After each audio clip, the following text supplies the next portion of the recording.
They called him Grease Monkey, mocked his worn boots, laughed at his busted fingernails and the way he wiped sweat with an oil-stained rag. But what no one knew was that the man they ridiculed on the shop floor every single day was actually the owner.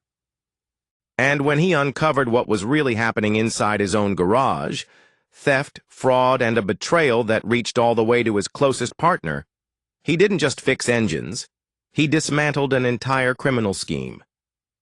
This is the true story of Walter Briggs, the mechanic with dirty hands and a secret that would put million-dollar criminals behind bars.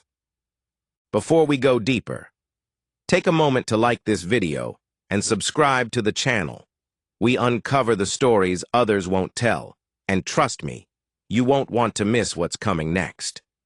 Now, let's continue. Walter Briggs was 56, a man of few words, many tools, and a jawline carved by time and stubbornness. For 30 years, he'd worked in auto shops, his own shop, in fact, but few people knew that. He didn't flaunt his title. He didn't wear suits. He wore coveralls. He believed in earning respect, not demanding it. Briggs Auto and Transmission in Fort Worth, Texas, was a family-run business. Or at least, it used to be.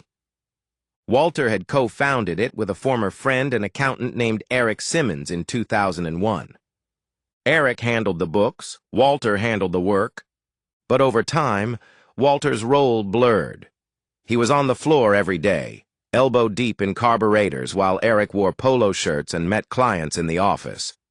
And when new hires came in, they never saw Walter as anything more than just another guy in the pit. One summer morning in 2019, Walter overheard something that would stay with him for months. A young technician named Brett, new to the team, fresh out of school, laughed during lunch and said, "That old guy? I swear he smells like diesel and sweat." Surprised he still has fingerprints left. Someone else chimed in, "Yeah, why doesn't management just retire him already?" They didn't know Walter was behind the partition, listening, quiet. But instead of saying anything, Walter just kept working. He had bigger concerns. His inventory receipts weren't matching sales records, expensive diagnostic tools were going missing, and one supplier called to ask why they hadn't been paid in 4 months. Something wasn't right. Walter didn't say a word to Eric. Instead, he stayed late every night for 3 weeks. He went through invoices, bank statements, tool inventory logs, line by line. And what he found was chilling. Over $182,000 in parts had been ordered in the past 18 months. Parts that were never installed, never delivered, and never accounted for in repairs. But they had been paid for.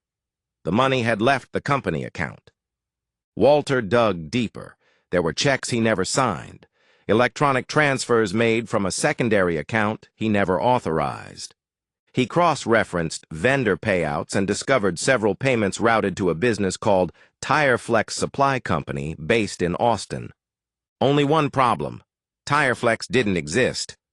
Walter drove to the listed TireFlex address, an abandoned lot behind a shuttered warehouse. He contacted the Texas Business Registry. TireFlex was a registered LLC created in 2017 by a man named Eric Simmons, Walter's business partner, the man handling payroll, invoicing, supplier contracts, and apparently a second company funneling fake transactions into their books. Walter didn't say a word, not yet. He needed proof and a plan. Walter secretly hired a private forensic accountant named Maria De Leon. He paid her out of pocket, $4,000, just to confirm what he suspected. Maria traced the company's financials and found over $600,000 missing over 4 years. The stolen funds were laundered through TireFlex and 2 other shell vendors. She also uncovered that Eric had used company credit to finance a private car collection, including a $92,000 Jaguar registered to a holding company. Walter now had the smoking gun, but instead of confronting Eric directly, he turned to the authorities, and he waited. In September 2020, two undercover agents from the Texas Department of Financial Crimes entered Briggs Auto posing as potential investors. They requested a business overview. Eric, always eager to look impressive, gave them access to financial projections, contract samples, and recent invoices. Within 48 hours, Eric was arrested for embezzlement, wire fraud, and falsifying financial statements. But here's where the story takes a darker twist. Because Eric hadn't just stolen from the company, he had restructured it behind Walter's back. While Walter was under the hood, Eric had filed quiet amendments to the LLC structure, reducing Walter's ownership stake from 50% to 20% over several years. He'd done it using forged documents and a notary who was later found to be a distant cousin. He even attempted to transfer full ownership of Briggs Auto to his wife's trust fund. Walter was nearly erased from the business he built with his own hands, all while being mocked by mechanics who thought he was just the help. In 2021, the case of State of Texas versus Eric Simmons went to trial. Walter testified, so did Maria de Leon, so did three vendors who admitted they'd been pressured to submit inflated invoices by Eric in exchange for expedited payments. The jury took less than 2 hours to reach a verdict, guilty on all counts. Eric Simmons was sentenced to 12 years in prison and ordered to repay $614,000 in restitution. The notary involved was also charged with document fraud. Walter regained 100% ownership of Briggs Auto.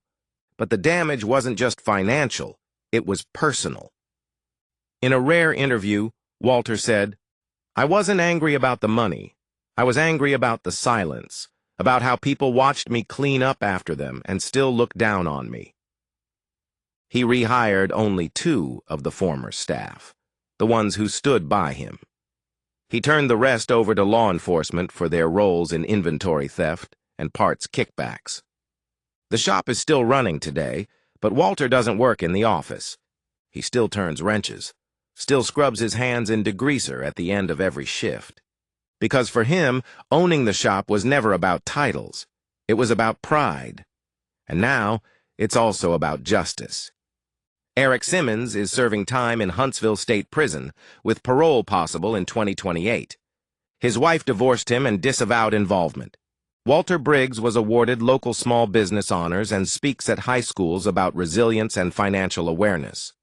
Briggs Auto has expanded to a second location, and Walter runs a vocational program for young ex-offenders seeking a career in mechanics. Walter Briggs was never after applause. He didn't need validation. He had grease under his nails and integrity in his spine. But in a world obsessed with appearances, he reminded everyone of a deeper truth. Sometimes the man under the car is the one keeping the company from falling apart. Sometimes the dirtiest hands hold the cleanest intentions. And sometimes the one you underestimate becomes the last one standing. If this story moved you, hit that like button, subscribe, and comment below. What would you do if someone stole the business you built with your bare hands? Until next time, stay aware, stay sharp, and never judge a man by the stains on his shirt.